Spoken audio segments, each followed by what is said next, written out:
Bonjour, on va apprendre à prévoir la composition finale d'une solution aqueuse d'un acide faible.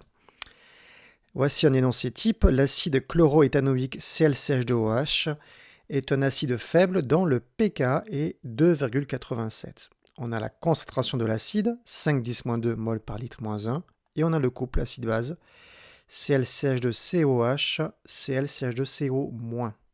Première question, écrire l'équation de la réaction modélisant la transformation de l'acide avec l'eau. Donc voici l'acide, il va réagir avec l'eau, il se transforme. J'ai mis une double flèche parce que c'est un acide faible, la réaction est non totale. Ça donne donc la base conjuguée, on voit bien que l'acide a libéré un H+, qui est allé sur l'eau, pour donner l'ion oxonium H3O+. Deuxième question, écrire l'expression de la constante d'acidité Ka.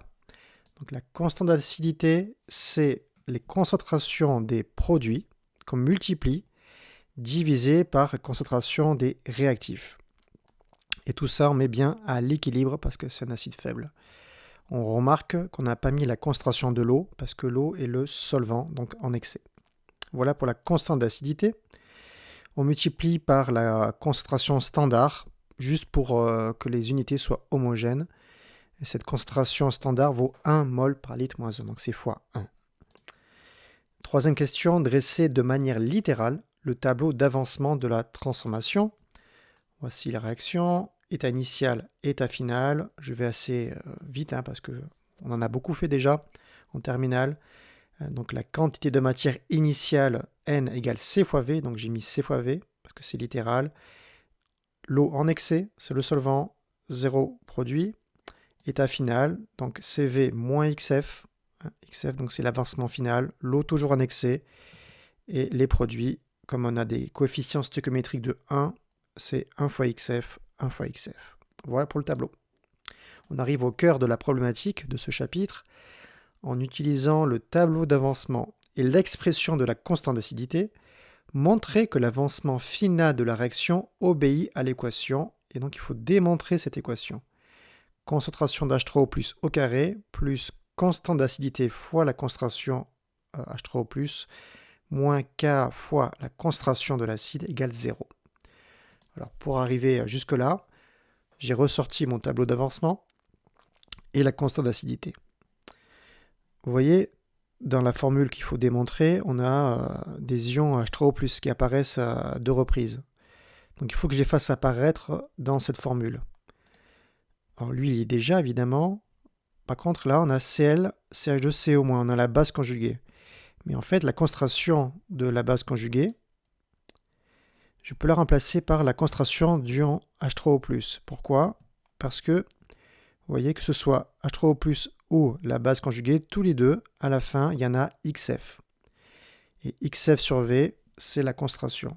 Donc la concentration de la base conjuguée, c'est la même que la concentration des ions H3O+. C'est pour ça que, vous voyez, je remplace la concentration de la base conjuguée, CO-, par la concentration de l'ion oxonium. Voilà, déjà, comme ça m'en fait un de plus dans la constante d'acidité. Ensuite, en dessous, on a l'acide, ClCH2COH. Je vais voir dans mon tableau, ça c'est la quantité de matière, donc la concentration de l'acide, c'est la quantité de matière finale, donc CV moins XF, divisé par le volume. Je simplifie, CV sur V, c'est égal à C, moins XF sur volume. Attention, je n'ai pas le droit de l'enlever pour lui. J'arrive à ça, mais en fait, vous voyez, XF sur volume, on retrouve XF dans les ions oxonium. Donc à nouveau, XF sur V, c'est le nombre de moles d'H3O+, sur le volume. Donc je remplace XF sur V par la concentration d'ion oxonium H3O+. Et voilà, je mets ça, donc je l'injecte dans ma constante d'acidité.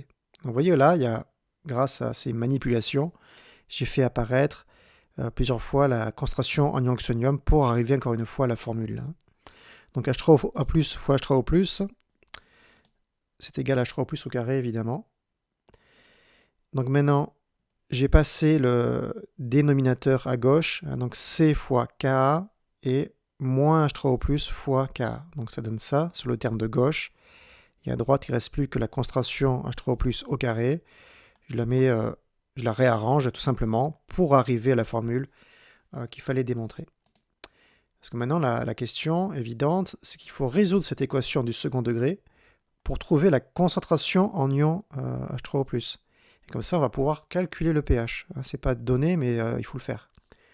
Alors, c'est une équation de second degré. Donc voilà, on ressort de bons vieux outils mathématiques. Donc on va calculer le déterminant. C'est B carré moins 4 fois A fois C. Pour vous aider, si vous avez du mal, j'ai mis ce que c'est A, B et C. Okay. A, c'est 1, B, c'est K. Hein. Pour nous, X, en fait, c'est la concentration H3O+. Hein. Et C, c'est moins K fois C. Avec ce ABC, j'applique la formule du déterminant. Je trouve que delta donc, égale 2,72 fois 10 moins 4. Je vais chercher là où les solutions, hein, grâce à cette formule mathématique. En fait, je ne vous ai pas mes calculs, hein, il n'y a qu'une solution. C'est que la concentration en ion H3O+, elle est de 7,6 10-3 mol par litre moins 1. Voilà, j'ai tout simplement, en faisant bien attention, appliqué cet outil mathématique. Maintenant que j'ai la concentration H3O+, je peux calculer le pH. Donc moins log de ce qu'on vient de trouver. Donc c'est 2,1. Voilà, j'ai pu calculer le pH à partir donc de l'expression de la constante d'acidité et de la concentration. Voilà, bravo à vous.